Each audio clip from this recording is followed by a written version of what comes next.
My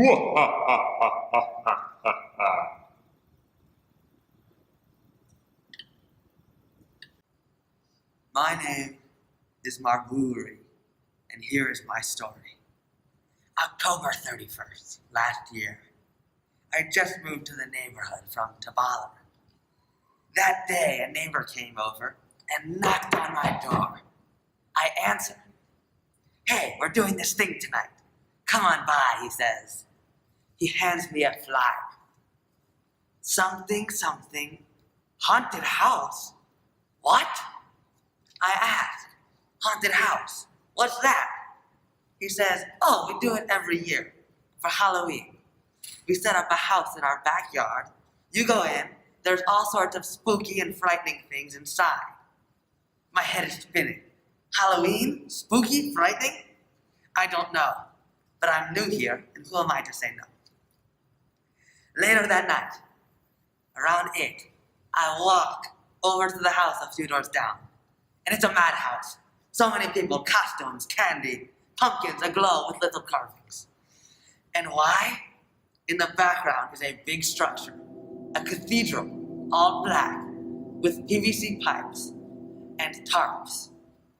Everyone seems to be making way to the structure, so I think this must be the haunted house. I brace myself for the spooks, and I get ready to go.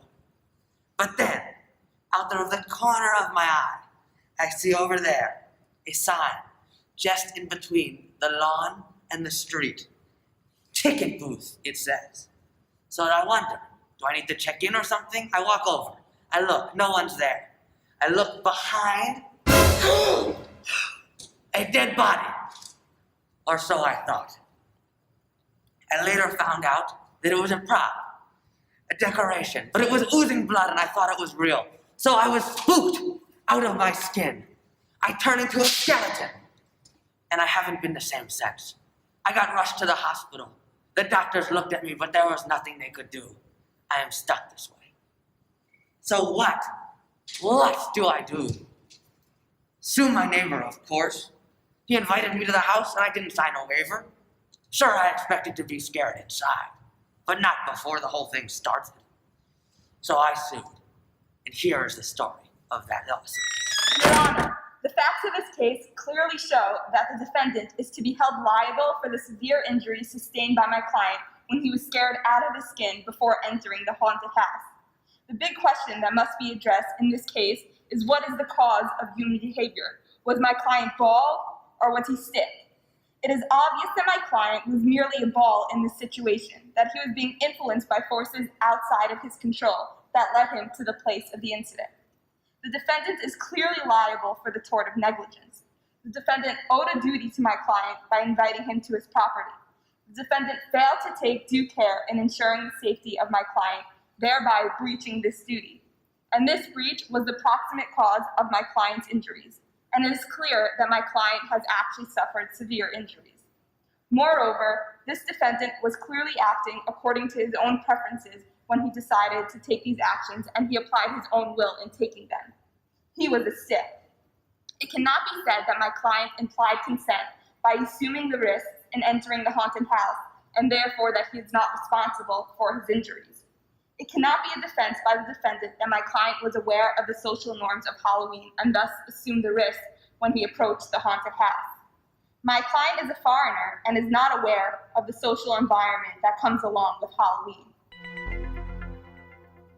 He was informed by the defendant that he might be spooked upon entering the haunted house, but the defendant did not once mention that he might be spooked prior to entering the house. It would be a different story if my client had been frightened inside of the house and was injured after entering the house. The defendant might be able to claim that my client assumed the risk once he entered the house. These facts are similar to Bossberg v. Putney, where it was stated that a kid may assume the risk of getting injured while on a playground, but he has not assumed the risk of getting injured when he is inside the classroom. There are boundaries to where assumption of risk starts and stops, and the facts of this case clearly show that my client did not assume the risks before he entered the haunted house. The defendant should be held liable for the injuries sustained by my client. Your Honor, the plaintiff, Mr. Marbury, willingly went into a neighborhood haunted house, and he was scared. I see no problem with that. Everyone knows what Halloween is. Everyone knows what a haunted house is. Everyone knows that you can get scared inside or outside the house. That's part of the fun. That's why you go. And because that's why you go, you assume the risk because you've consented to being scared. No precedent exists of a ruling in favor of a plaintiff whose only claim was that their injury resulted from being scared at a haunted house. In one Louisiana case, the plaintiff fell and broke her leg running away from a person dressed as Jason with a chainsaw in a haunted corn maze. The court found no duty was owed by the operators of the haunted corn maze to the plaintiff to warn or protect her from her reaction to being frightened by Jason, an experience she expected to have and for which she paid an additional admission fee. In another Louisiana case, the plaintiff was scared by someone who jumped out in a haunted house, and the plaintiff ran into a cinder block wall, breaking her nose. The court ruled against the plaintiff, saying that haunted houses are dark and contain scary and shocking exhibits. Patrons in a Halloween haunted house are expected to be surprised, startled, and scared by the exhibits, but the operator does not have a duty to guard patrons against reacting in bizarre, frightened, and unpredictable ways.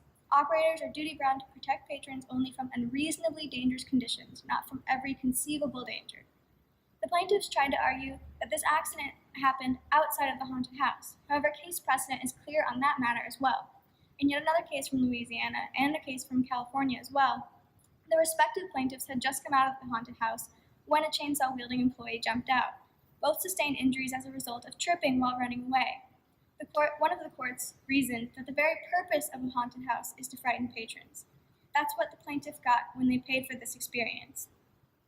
The complaint was that the haunted house delivered on its promise to scare the wits out of him. The law is clearly on the side of my client. The plaintiff, of his own free will and volition, entered onto a haunted premise assuming the risk of being scared. Your Honor, you must rule that the plaintiff was sick. Halloween is a special time of year, a scary time of year, almost as scary as a cold call. For one day a year, Halloween challenges our expectations. We don't make trespassers out of trick-or-treaters, and yes, we do expect to be spooked in a haunted house. How we think about Halloween is how we think about torts. Do you remember your first Halloween? Some of us hoped for full-size Snickers bars. Some of us feared the razor blades in the candy.